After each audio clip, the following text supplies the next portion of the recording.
पहले अपने पेट को देखती है और फिर उस परछाई को अपने करीब देखती है।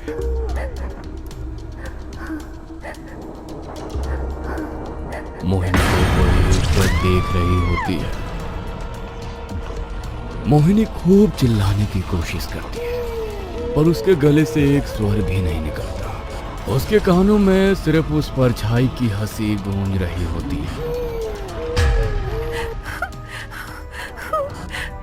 मोहिनी, मोहिनी क्या हुआ? मोहिनी उठो, मोहिनी उठो, मोहिनी, मोहिनी, मोहिनी क्या हुआ?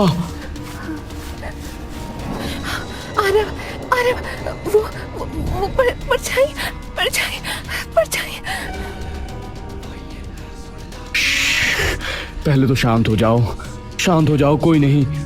आरव मोहिनी को अपनी सीने से लगा लेता है। मोहिनी का पूरा चेहरा पसीने से तरबतर और एकदम लाल हो चुका होता है। बस बस बस, कुछ नहीं हुआ मोहिनी, सब ठीक है, मैं हूं ना इधर, शांत हो जाओ। मोहिनी धीरे धीरे शांत होती है। आरव उसका हाथ पकड़कर उसे बैठा देता है। क्या हुआ था? फिर से बुरा सपना आया? हाँ। अब की बार क्या देखा? पता नहीं, हम दोनों बात कर रहे थे, तभी हमारे बेड के साइड वाला दरवाजे से आकर एक परछाई अंदर आई और मेरे बहुत करीब आ गई और फिर जोर जोर से हंसने लगी और फिर एकदम से मुझे जकड़ लिया। बस कोई नहीं, शांत हो जाओ। समझ नहीं आ रहा कि बार बार ऐसे सपने क्यों आए जा रहे हैं। तुम अपनी माँ से बात कर लो एक बार, शायद उनके पास कोई उपाय हो। ठीक है, कल करती हूँ माँ से बात। अगला दिन होते ही मोहिनी अपनी माँ को फोन कर देती है। हेलो। हाँ माँ। हेलो। अरे बिटिया, आवाज नहीं आ रही। हेलो माँ। हाँ हाँ हाँ, अब आ रही है। कैसी हो बिटिया? ठीक हो माँ, तुम बताओ कैसी हो? अरे मैं तो बस इंतजार में हूँ कि कब तू नानी बनाए मुझे। बस थोड़ा सा इंतजार और कर लो माँ, फिर खूब खिलाना अपने नाती या नातिन को। हाँ हाँ। अच्छा माँ, एक बात पूछनी थी तुमसे। हाँ बता। पता नहीं माँ, आजकल रोज रात को ना बड़े अजीब अजीब सपने आ रहे हैं। अच्छा, क्या दिखता है? मतलब कि कभी कोई बुढ़िया दिखने लगती है, कल एक परछाई अंदर आई और मेरे बहुत करीब आ गई। ऐसा लगता है जैसे किसी ने मेरे शरीर को जकड़ लिया हो। मैं चीखने चिल्लाने की कोशिश करती हूँ पर आवाज ही नहीं निकलती गले से, ना हाथ पांव हिलते। मतलब बार बार दब रही है तू? हाँ, मुझे तो समझ ही नहीं आ रहा कि क्या करूं मैं माँ। एक काम कर बिटिया। बताओ। आज से अपने तकिए के नीचे एक लोहे का चाकू रख लियो और अपने कमरे में ये देख लियो कि कोई अजीब चीज पड़ी है के आसपास या तेरे किसी सामान में, और अगर कुछ मिले तो मुझे बताइयो। और हाँ, उसे छूना मत बिल्कुल भी, ठीक है? ठीक है माँ। मोहिनी अपने कमरे में जाकर सारी चीजें उलट पलट देती है लेकिन उसे कुछ नहीं मिलता। तभी मोहिनी की नजर अपने पलंग के निचले हिस्से पर पड़ती है। क्या हुआ? एक बार इस पलंग के नीचे झुककर देखो, कुछ अजीब रखा है क्या? अजीब? अरे तुम देखो तो सही। ठीक है बाबा।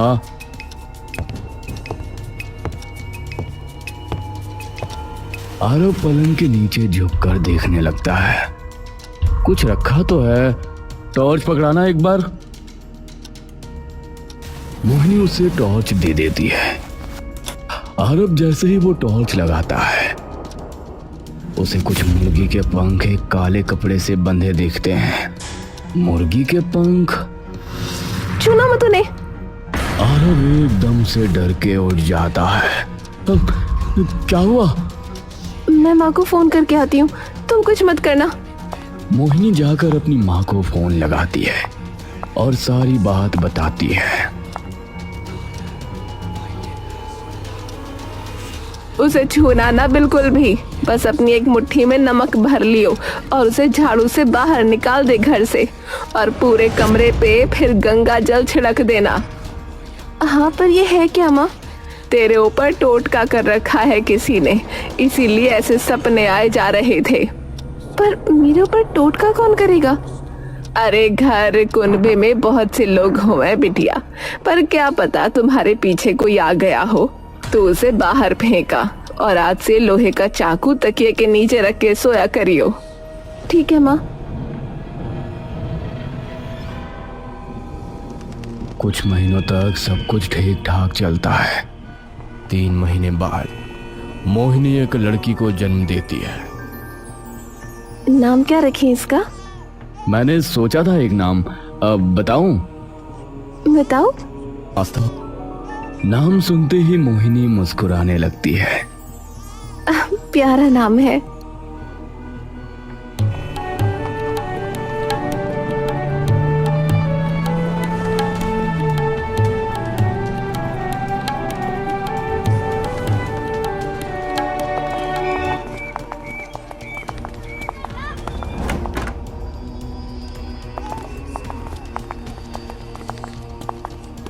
रुको। मोहिनी की नजर तभी सीढ़ियों पर पड़ती है। आरव एकदम से रुक जाता है। मोहिनी की भनभीनी आंखें एकटक बस सीढ़ी की ओर जमी हुई होती हैं। सीढ़ियों पे बने उन निशानों को देखकर आरव की आंखों के सामने की दुनिया मानो घूमने लगती है। आरव चकरा के पीछे की ओर गिरने लगता है। आरव, संभालो खुद को। आरव एक झटके से होश में आ जाता है और खुद को संभालता है।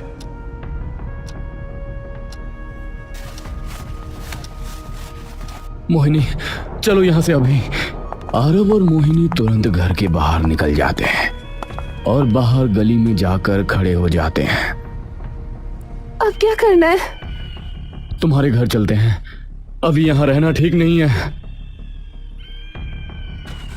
मोहिनी और आरव गाड़ी में बैठकर तुरंत वहां से निकल जाते हैं। पूरे रास्ते सीढ़ियों पे बने बस अमंगल निशान की छवि अभी भी उन दोनों के दिमाग का पीछा नहीं छोड़ रही थी।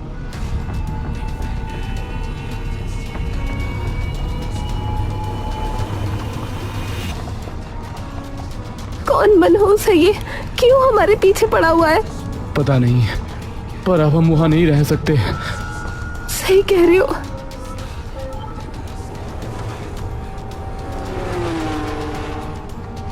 आरव और मोहिनी घर पहुंचते ही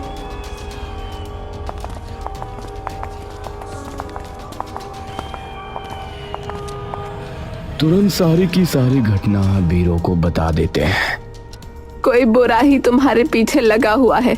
सही किया तुमने यहाँ आ गए। कुछ दिन यहीं रह लो जब तक घर ना मिल जाए दूसरा। कुछ दिनों बाद ही मोहिनी और आरव अपना सारा सामान अपने घर में ले आते हैं और फिर अपने पुराने घर को मुड़ के भी नहीं देखते।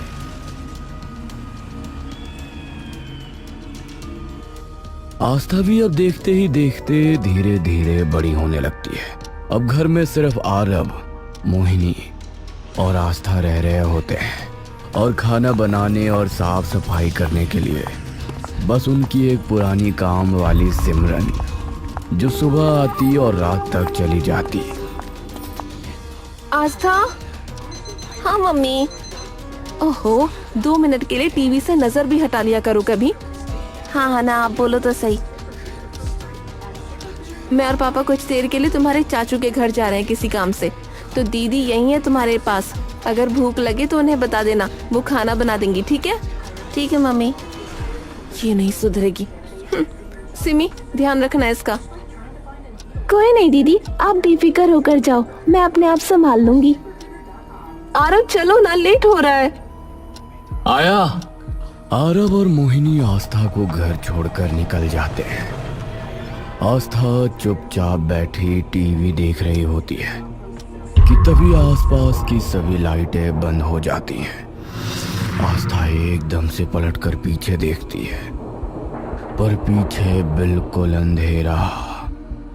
आस्था वापस टीवी की ओर अपनी नजरें घुमाती है। टीवी के सामने सिमरन चुपचाप खड़ी अपनी नजरों से आस्था को घूर रही होती है। सिमरन बिना एक बार भी पीछे देखे टीवी बंद कर देती है। उसकी बेचैन सी आंखें लगातार आस्था के मासूम चेहरे को बिना एक पल के लिए भी हिले निहार रही होती है। सिमरन की आंखों में देखते ही मानो आस्था के पेट में किसी अनकही दहशत की झुरझुरी से उठ पड़ती है, जैसे कोई भुताहा एहसास उसे भीतर से कुरेद रहा हो और पीछे की ओर खिसकने की कोशिश करने लगती है। क्या हुआ दीदी? इसी बीच सिमरन धीरे धीरे उसकी ओर बढ़ते जा रही होती है। जैसे जैसे उसके कदम आस्था की ओर बढ़ते जाते हैं, आस्था की सांसें उसके सूखे हलक में और अटकने लगती है। उसकी आंखें डगमगाने लगती हैं, मानो उसका होश किसी गहरी खाई में गिर रहा हो। चलो खाना खाने। पर मुझे भूख नहीं लगी। उठो। पर मुझे भूख नहीं है। मैंने कहा चलो अभी, फिर से नहीं बोलूंगी। आस्था का शरीर डर से एकदम ठंडा पड़ जाता है। आस्था चुपचाप सिमरन के पीछे चल पड़ती है। अब आस्था का कोमल मन इस सारी घटना को समझने में बार बार असफल होता जा रहा था। सिमरन उसे अपने साथ ले जाकर एक कुमकुम और हल्दी से बने गोल घेरे के बीचों बीच बिठा देती है, जिसके अंदर काली स्याही से एक त्रिकोण का आकार बना हुआ है। सिमरन उसके चारों तरफ 4 मोमबत्तियां जला देती है। आस्था का कंठ अब अपनी हिम्मत धीरे धीरे तोड़ देता है और उसके गले से उसकी रुलाई की आवाज बाहर निकल पड़ती है। एकदम चुप चुप। सिमरन की आंखों में मानो किसी विचित्र प्रकार का आतंक अचानक उतर चुका था। सिमरन कुछ कुमकुम लेती है और उस पे कोई मंत्र फूंकती है और एक लाल कपड़ा खोलकर उस कुमकुम को उसके अंदर रख देती है। मेरी तरफ देखती रहो, बस मेरी ओर। एकदम चुप। आस्था अपनी मासूम निगाहों से अपने आंसुओं को अपने कोमल मन में दबाए चुपचाप वहीं बैठी रहती है। पापा वापस आ जाओ, बचाओ मुझे पापा, आप कहाँ हो? सिमरन तभी थोड़ा कुमकुम आस्था के चेहरे पे झटक देती है और तभी सिमरन अपने सूट की जेब से अखबार में बंधा एक लड्डू निकालती है। खाओ इसे। मैं नहीं खाऊंगी। कि तभी उसे गाड़ी के आने की आवाज सुनाई देती है और वो वहां से तभी उठकर फरार हो जाती है। आस्था इतना ज्यादा घबरा जाती है कि उसका मासूम दिमाग उस सदमे को झेल ही नहीं पाता।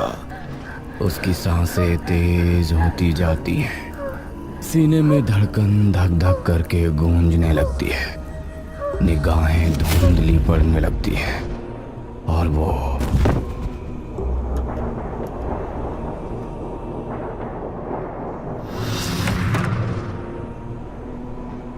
लाइट को क्या हुआ? बंद क्यों है? अभी तो आस्था के सोने का टाइम भी नहीं हुआ। मोहिनी जाकर सोफे पर देखती है।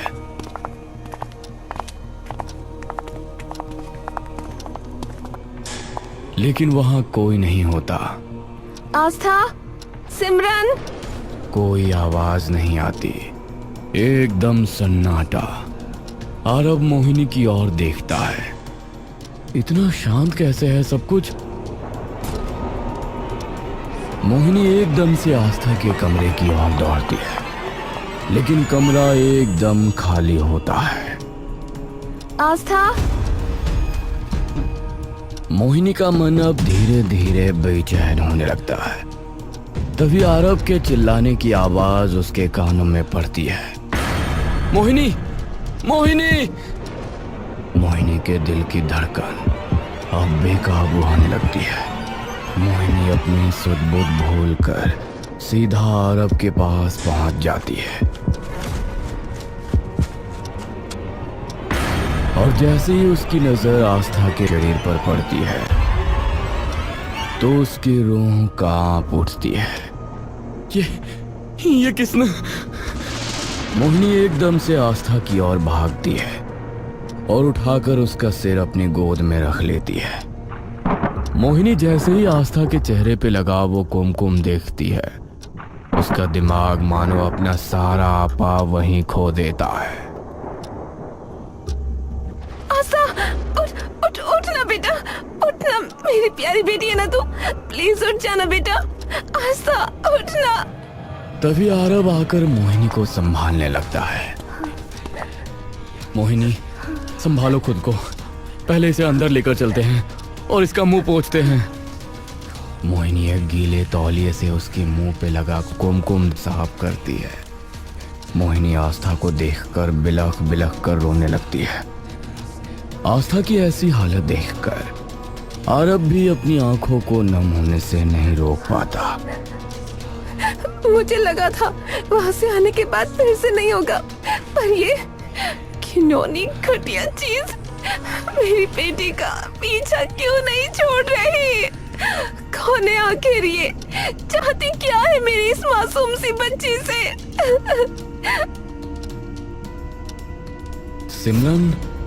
सिमरन कहाँ है? मोहिनी एकदम से आरब की तरफ मुड़ती है।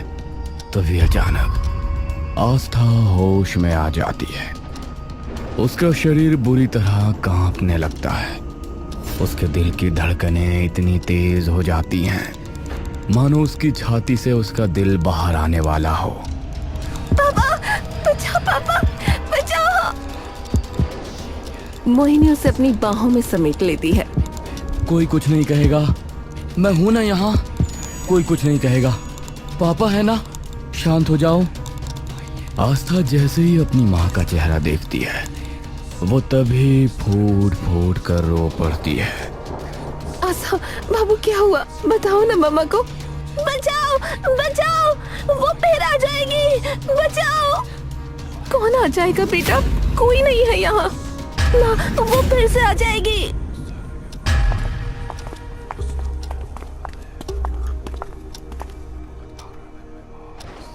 बेटा, पापा की तरफ देखो एक बार। आस्था धीरे से आरब की तरफ देखती है। पापा, वो फिर से आ जाएगी, पापा बचाओ मुझे। तुम तो पापा की शेरनी हो ना? पापा है ना तुम्हारे पास? कुछ नहीं होने दूंगा तुम्हें, आई प्रॉमिस। यू ट्रस्ट पापा ना? हाँ। तुम मुझे बस ये बताओ बेटा कि किसने किया ये? आस्था डर से कांप रही है। बेटा, डरना बिल्कुल नहीं है, पापा है ना, बस ये बता दो कि किसने किया, फिर देखो।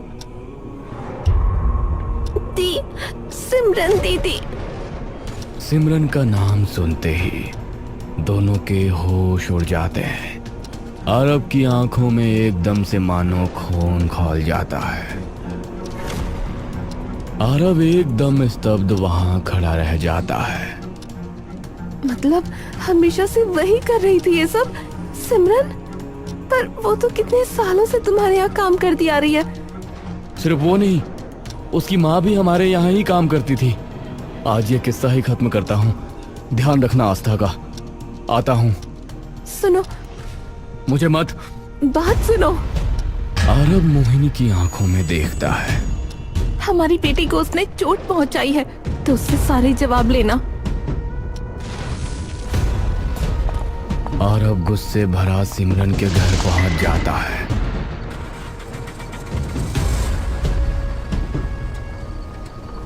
आरब गुस्से से अंगार हुआ हर भीड़ी गली पार करता हुआ सिमरन के घर के सामने जा खड़ा होता है।